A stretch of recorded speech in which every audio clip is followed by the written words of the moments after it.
Ah, welcome back, my untamed echoes. The sound they'll never control. They look at you and they don't understand. They see someone calm, collected, breathing steady.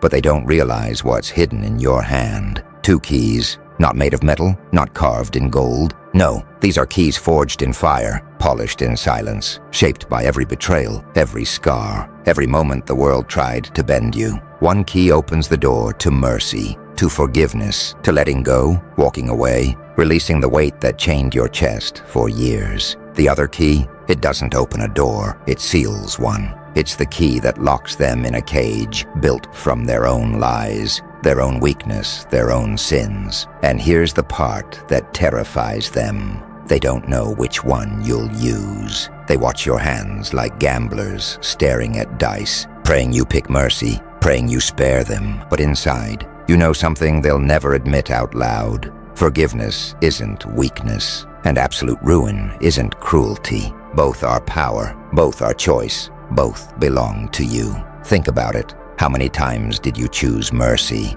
and they mistook it for softness? How many times did you let them go, gave them space, offered them another chance, and they thought it meant you couldn't fight? That's the flaw in their vision. They don't see the storm inside. They don't see that you're capable of both extremes. They don't see that mercy and madness are just 2 faces of the same coin. And you own the coin. When you walked away silently, you were already holding the first key. You forgave them in ways they'll never know. Because forgiveness doesn't need applause. Forgiveness is freedom. Not for them, but for you. And yet the second key waits, heavy in your pocket, reminding you that mercy has limits. Because when forgiveness stops healing and starts costing you, when silence no longer protects you but poisons you, that's when undoing begins. You see, they built their house of lies thinking it would stand forever. They laughed at your silence. They mistook your patience for surrender. But the moment you decide to turn that second key, everything they trusted collapses. Their walls fall. Their masks crack. And you don't even need to raise your voice. All it takes is your decision to forgive or to undo. That's the weight they feel every time your eyes lock on them. That's why they fear you. Not because you're loud, not because you're violent, but because you could bring it to an end with a whisper, with a silence, with a choice. And when people don't know which key you'll turn, they tremble. Mercy, the word they spit out like it's cheap, the word they think belongs only to saints, to the weak, to the ones too fragile to stand. But they've never seen what mercy looks like in your hands. They've never felt the weight of your silence after they mocked you. They've never watched you walk away when you could, have stayed and undone what they built. That's the mistake people make. They think undoing is the scariest force. It isn't. Mercy is. Mercy unsettles the guilty more than punishment ever could. Because when you forgive, you strip away their excuses. You take the fuel right out of their fire. They can't call you bitter. They can't call you petty. They can't paint you as the villain.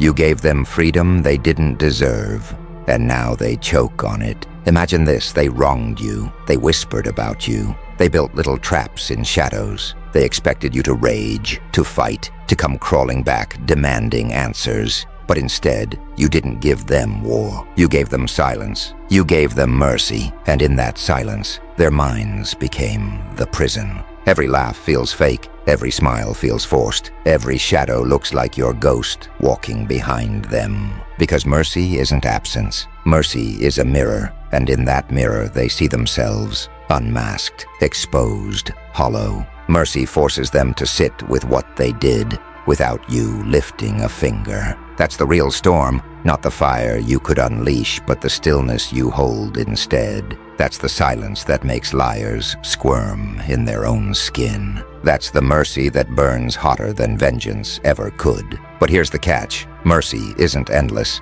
It isn't bottomless. You know it. You've felt it. You've stood on the edge, giving chance after chance, rope after rope, until your hands grew raw from holding it. That's when the second key begins to shine. Because mercy without boundaries isn't mercy. It's self-destruction. And you've walked that road long enough to know better now. So you balance it. One hand holds the light, the other holds the fire. One hand forgives, the other waits. And they, the ones who thought they could break you, are left shaking because they don't know which side of you they'll face tomorrow. The saint or the storm, the silence that heals or the silence that unravels. And that uncertainty, that's the power, because mercy isn't weakness and undoing isn't cruelty.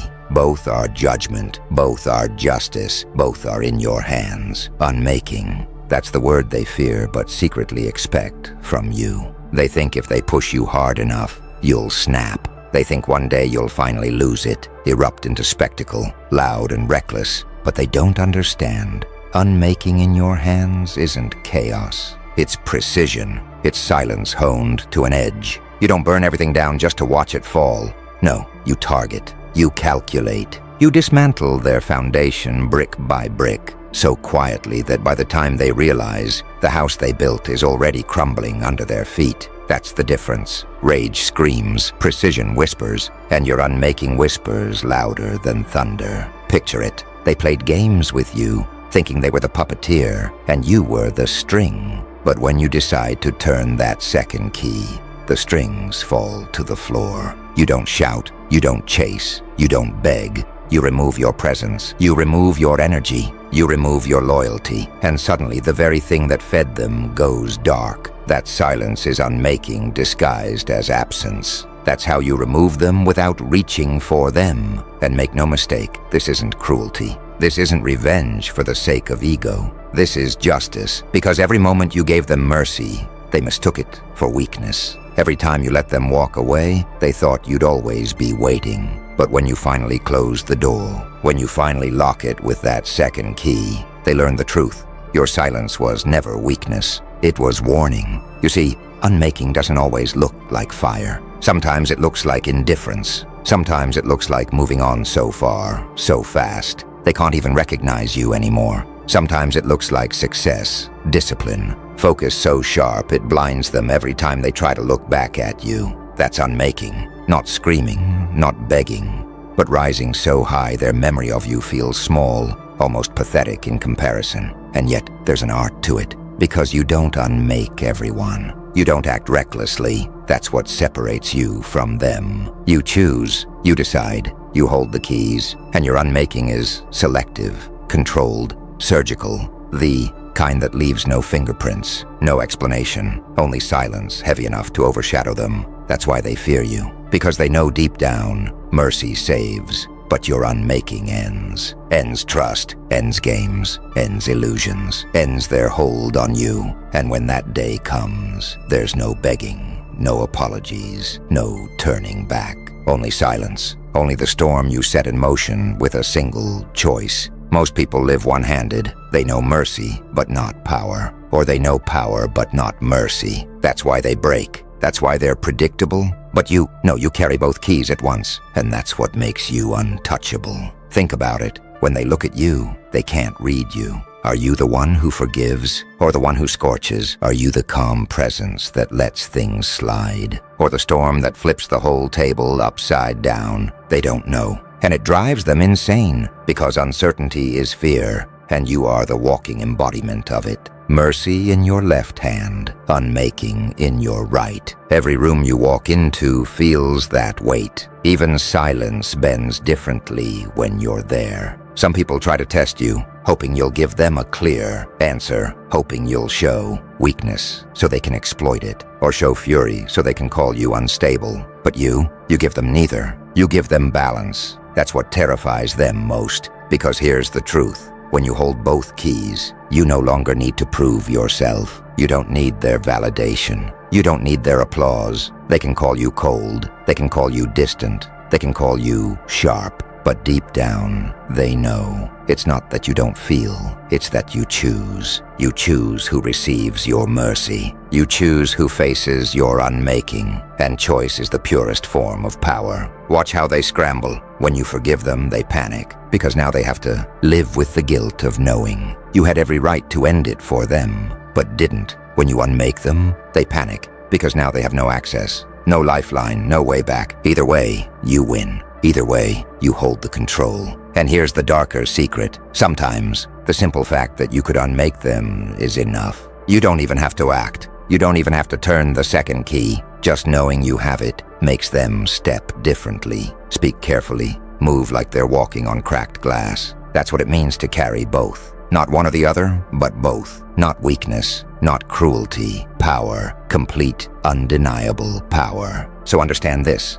They don't fear your rage. They don't fear your calm. They fear the fact that you embody both at once, that you can switch at any moment, and they won't see it coming. You are the balance they can't predict, the storm they can't outrun, the silence they can't explain. They thought they knew you. That's the story, isn't it? They thought they had you figured out, mapped out, labeled, and boxed. Too soft, they said. Too patient, too forgiving. And for a while, you let them believe it. You gave mercy freely, and they mistook it for fragility. They didn't see the calculation behind your silence. They didn't hear the storm building behind your stillness. I'll give you a picture. Imagine them, whispering in dark corners, laughing in groups that shrank when you entered the room. They were so sure you were blind. They were so sure you were weak. You smiled. You stayed calm. You held the first key in your hand, the key of mercy, and you let them dance in their illusions. That's the part they never understood.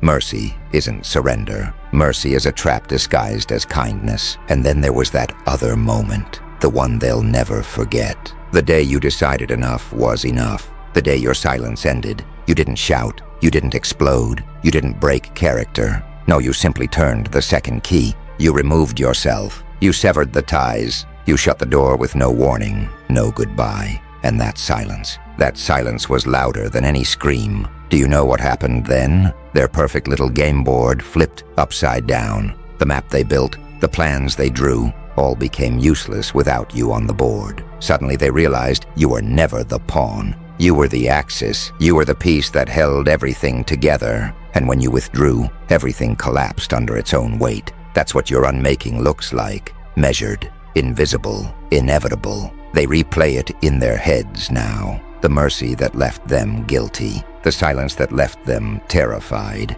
The unmaking that came not as fire, but as absence. And in every scenario, they lose. That's the beauty of your duality.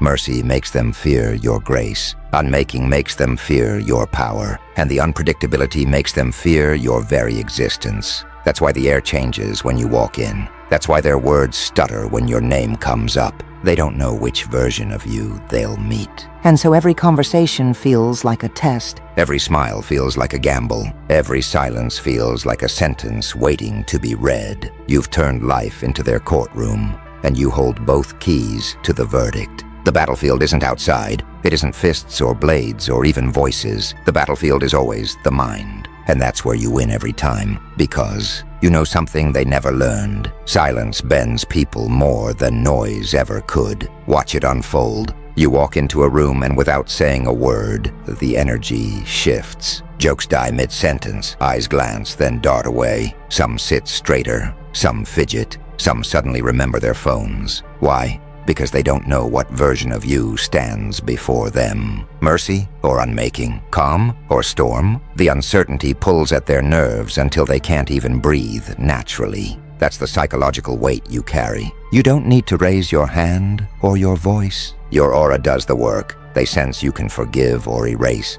and both possibilities press down on them like gravity. The mercy key makes them hope. The unmaking key makes them fear, and together those keys create an atmosphere so thick they choke on it. Here's the cruel beauty. You don't have to do anything. Your very presence makes them expose themselves. People trip over their words, reveal secrets they swore they'd hide, stumble into contradictions. Masks they thought were airtight begin to crack under the pressure of your silence. That's how you win. You don't chase them into corners. You let their own guilt, their own fear, their own uncertainty corner them for you. They think they're playing chess. They think they're calculating moves ahead, protecting themselves with smiles and empty confidence. But you're not even playing the same game. You are the board they play on. You are the air they breathe, the silence they can't escape. That's why their strategy fails before it begins. Because the moment you arrive, the rules bend. And here's the truth. They fear unmaking, but they dread mercy even more. Because unmaking ends them quickly. Mercy leaves them alive to wrestle with themselves. And that, for most people, is worse than any ending. Mercy makes them confront their own shadows. Unmaking simply covers them in silence. So you stand there, holding both keys, not because you crave control, but because life gave you the weight of choice, mercy or unmaking, silence or storm. And they know whatever you choose will define not just the moment, but them. That's why they whisper about you behind closed doors. That's why your name feels heavy in conversations. That's why, no matter how much they pretend otherwise, they cannot ignore you. You are their mirror and their judge, their storm and their calm. And in the battlefield of the mind, no one survives untouched. They only see you as you are now, silent, unshaken,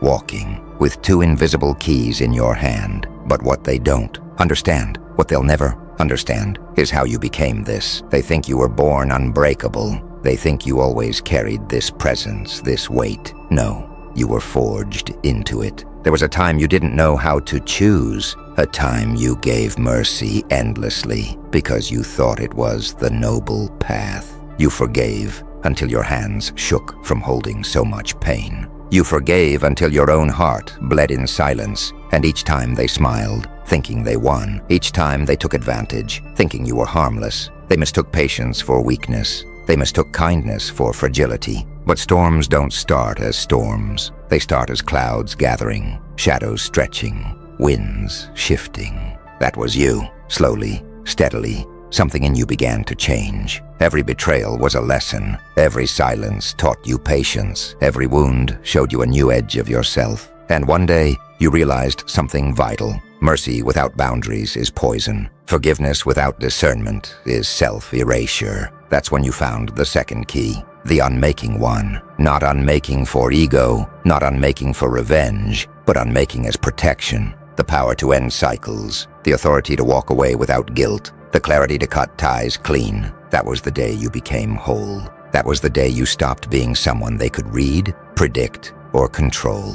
And from that moment, your path shifted. You no longer gave mercy by default. You gave it with intention. You no longer unmade recklessly. You unmade precisely. Your evolution wasn't about becoming colder. It was about becoming sharper. Sharper in judgment. Sharper in presence. Sharper in understanding who deserves the open door and who deserves the locked one. Now when they look at you, they see the finished form, not the scars that built it. They see silence, not the storms you survived to hold it. They see control, not the chaos you walked through to earn it. And because they don't know the journey, they'll never understand the depth of your calm. That's what terrifies them most. You've lived through storms they can't imagine. And instead of breaking you, those storms handed you the keys. So when you stand in a room today, you don't just carry presence. You carry history. You carry battles no one saw, wars no one knew you fought. And the weight of that history speaks louder than words. That's why they tremble. That's why they step lightly. Because deep down, they know you didn't just survive. You evolved. The keys you carry are not ornaments. They are symbols. One unlocks mercy, the kind that spares those who stumble but seek truth. The other unlocks destruction, the kind that shatters masks and ends illusions. And here's the part they will never accept. Both keys hang in the same hand, your hand. That duality is what unsettles them. They can't categorize you. They can't place you into their little boxes of weak or ruthless, soft or hard, saint or villain. You are all of it and none of it at the same time. Mercy and destruction flow through you like twin rivers feeding the same ocean. And when they meet your silence, they don't know if they are being spared or judged. That's the fear you now inspire. Not loud threats, not chaos on the surface. It's deeper. It's psychological. Because people can survive anger, they can survive noise, but they cannot survive uncertainty. They cannot survive standing in front of someone who could forgive them or end them. And they don't know which it will be until you decide. And you never rush. You never reveal. You let them sweat. You let them choke on their own doubts. Because you know the truth. Your greatest power isn't in the mercy you give or the destruction you unleash. Your greatest power is in holding both without being owned by either. That balance, that's what makes you untouchable. That's what makes you dangerous, because no one can push you where you don't choose to go. No one can corner you. No one can predict you. You don't swing wild like the reckless, and you don't fold soft like the naive. You are deliberate, calculated, cold where you need to be, compassionate where you choose to be. And this is where the silence becomes its own language. They hear it before you speak. They feel it when you walk in. Mercy in your left hand, destruction in your right. The storm contained inside your chest, calm but unignorable. You don't tell them which door will open. You simply stand, keys glinting in the dim light, and let them wonder which fate you'll choose. That wondering, that paralysis, that is your power. That is the aura they'll never escape. And in the end, that's what makes you one of one. Not the storms you survived, not the wounds you healed, but the fact that you mastered both keys and never once lost yourself holding them. Mercy, destruction, silence, presence. That is your crown now. And every room you enter bows, not because you demand it, but because they feel it.